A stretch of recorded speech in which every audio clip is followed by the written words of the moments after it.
ఖుర్బానీ ఇచ్చేటువంటి వ్యక్తి జుబా చేసేటువంటి షరతులు తప్పనిసరిగా తెలుసుకోవాలి. ఖుర్బానీ జంతువును జుబా చేసేటప్పుడు బిస్మిల్లాహి అల్లాహు అక్బర్ అని పలకాలి. అంటే అల్లా పేరుతో జుబా చేస్తున్నాను, అల్లాహి అందరికంటే గొప్పవాడు. ఇక అదేవిధంగా అల్లాహుమ్మ హాదా మిన్క వలక అల్లాహుమ్మ తకబ్బల్ మిన్ని అని దువా చదవాలి. ఒకవేళ మీరు ఇతరుల జంతువుని మీరు జుబా చేస్తున్నట్లయితే మిన్ని అనే చోట మిన్హు అని పలకాలి. దీని అర్థం ఏంటంటే, ఓ అల్లా, ఖుర్బానీ చేయు భాగ్యం నీవే ప్రసాదించావు. ఓ అల్లా, నేను నీ కొరకే ఖుర్బానీ చేస్తున్నాను కాబట్టి ఓ అల్లా, నా ఈ ఖుర్బానిని స్వీకరించు అని ఈ దువా యొక్క అర్థం. సహీ బుఖారీ హదీస్ నెంబర్ 5567, సహీ ముస్లిం 1967లో ఈ దువా మీరు చూడవచ్చు. అయితే మీరు ఇతరుల తరపున ఖుర్బానీ చేస్తున్నట్లయితే మిన్ని అనే చోట మిన్హు అనడం మాత్రం ఎట్టి పరిస్థితిలో మర్చిపోకూడదు. బుఖారీ హదీస్ నెంబర్ 2488, మీరు జంతువును జుబా చేసేటప్పుడు పదునైనటువంటి ఆయుధాన్ని మాత్రమే ఉపయోగించాలి.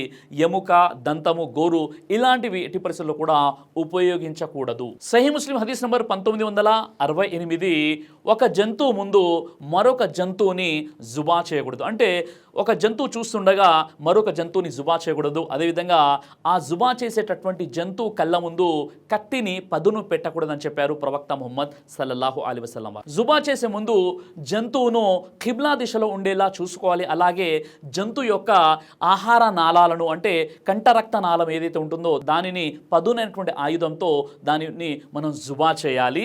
రక్తనాళాన్ని తెగిపోయేలా జుబా చేయాలి. ఎందుకంటే రక్తము చాలా వేగంగా బయటికి రావాలి.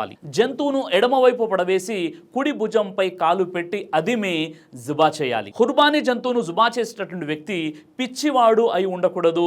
అదేవిధంగా ఏమీ తెలియనటువంటి చిన్న బాలుడు కూడా అయి ఉండకూడదు. ఇబ్నే మాజా హదీస్ నంబర్ 3182లో స్త్రీలు కూడా ఖుర్బానీ జంతువును జుబా చేయవచ్చు అని చెప్పారు ప్రవక్త ముహమ్మద్ సల్లల్లాహు అలైహి వసల్లం వారు. సహీ బుఖారీ హదీస్ నంబర్ 1716, సహీ ముస్లిం హదీస్ నంబర్ 1317లో ఖుర్బానీ జంతువు యొక్క మాంసము, అదేవిధంగా తోలు వగైరా జుబా చేసినటువంటి కూలి వానికి మజ్దూరిగా ఇవ్వకూడదు, కానీ బహుమానంగా మనం ఇవ్వవచ్చు. అదేవిధంగా జుబా చేసినటువంటి వ్యక్తి ఆ ఖుర్బానీ జంతువు యొక్క తోలును సొంత ప్రయోజనం కోసం ఉపయోగించవచ్చు, కానీ అది అమ్మివేయకూడదు.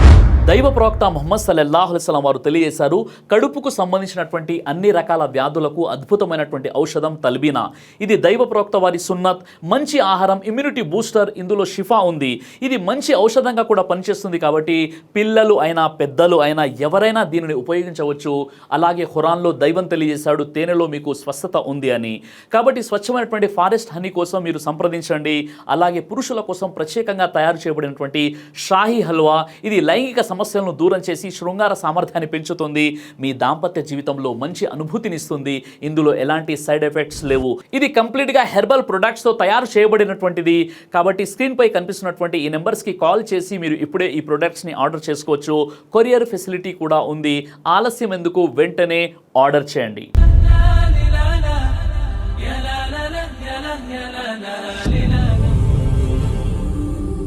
బ్రదర్ సిరాజ్ అని యూట్యూబ్ ఛానల్ని మీరు సబ్స్క్రైబ్ చేసినట్లయితే ఇన్షాల్లా దైవచిత్తం అయితే మీకు వీడియోస్ వస్తుంటాయి. అదేవిధంగా బ్రదర్ సిరాజ్ అనేటటువంటి ఫేస్బుక్ని కూడా లైక్ చేయడం వల్ల మీకు వీడియోస్ వస్తుంటాయి.